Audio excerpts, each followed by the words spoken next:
আমি যদি 4টা বিয়ে করি তাহলে কি আমার সাথে 4টা বই জান্নাতে থাকবে?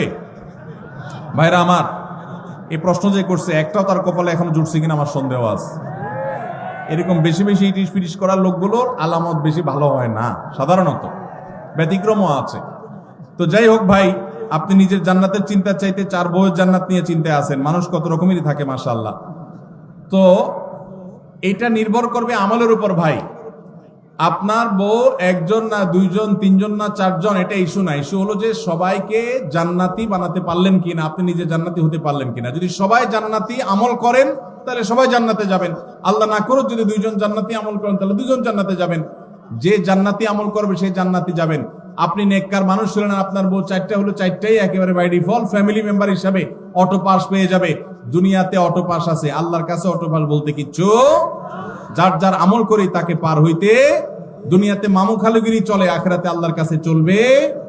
আপনার মামু আছে, নেতা আছে, গুতা আছে, দুনিয়াতে পার হতে পারবেন, ওখানে এই সমস্ত ধানায় পানায় চলবে না। যার আমল ভালো হবে সে আল্লাহর কাছে জান্নাত পাবে।